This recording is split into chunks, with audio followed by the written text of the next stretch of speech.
नमस्कार। भारत की भल मनसाहत का नेपाल कोई मोल नहीं समझ रहा है। लगातार नेपाल की ओर से बड़े ही गैर जिम्मेदाराना बयान सामने आ रहे हैं और ये बिला शक कहा जा सकता है कि इस वक्त भारत और नेपाल के रिश्ते सबसे निचले पायदान पर हैं। ऐसा क्यों हुआ है?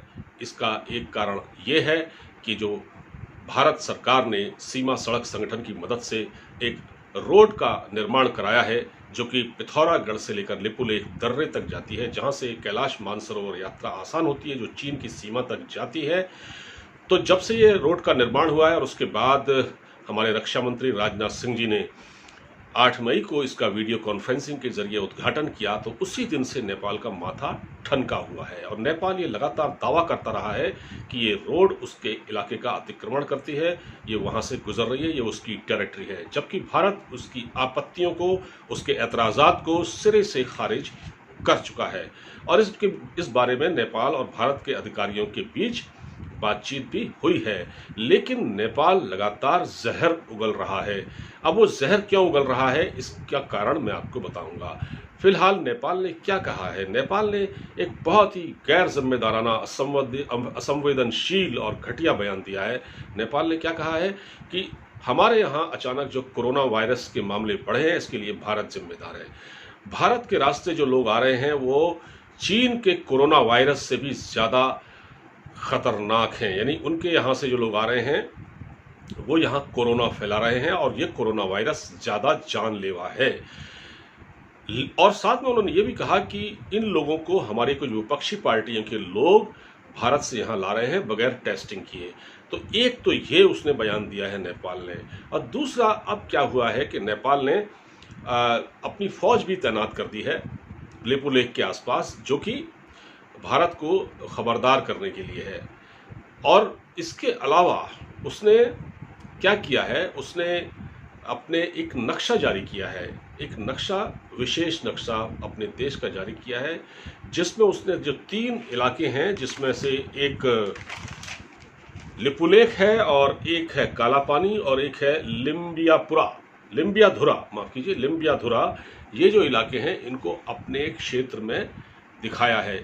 और वो ये मानने को तैयार नहीं है कि ये इलाके भारत से लगते हैं, जबकि वो अपने इलाके में इसको मानता है।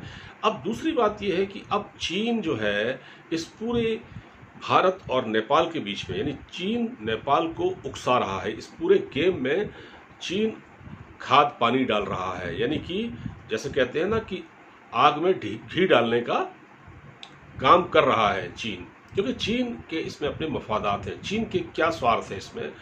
दरअसल जो ये रोड बनी है, अब आप समझिए, जो ये रोड बनी है 22 किलोमीटर लंबी रोड, ये समुद्र तल से काफ़ी ऊंचाई पर है। और ये रोड काफ़ी ऊंचाई पर होने की वजह से भारत के सैनिक यहाँ तैनात हो सकते हैं। जब कभी भी चीन के साथ जंग या लड़ाई की नौबत आती है तो भारत को इसका एडवांटेज होगा, क्योंकि वो हाइट पर होंगे और चीन की सेना नीचे होगी। तो चीन इस चीज को अच्छी तरह जानता है और चीन इसीलिए नेपाल को पंप कर रहा है, ताकि भारत को इसमें उलझाया जाए और एक तरह से भारत को इसमें परेशान किया जाए। होना जाना इसमें कुछ नहीं है। अब जो रोड बन चुकी है वो बन चुकी है। भारत ने अपने हिस्से से हिस्से में ये रोड निकाली है। इससे नेपाल का कुछ लेना देना नहीं है, लेकिन नेपाल के जो प्रधानमंत्री हैं केपी शर्मा ओली जी, जो कि एक कम्युनिस्ट नेता हैं, और उन पर चीन के काफ़ी एहसानात हैं। एहसानात इसलिए हैं कि चीन ने एक तो नेपाल के निर्माण में कथित, कह सकते हैं कथित तौर पर निर्माण में $900 बिलियन लगाया है।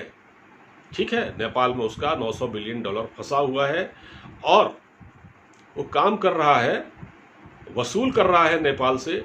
दूसरा ये है कि नेपाल इसीलिए उसके एहसानों तले, उसके कर्ज के तले पूरी तरह से दबा हुआ है।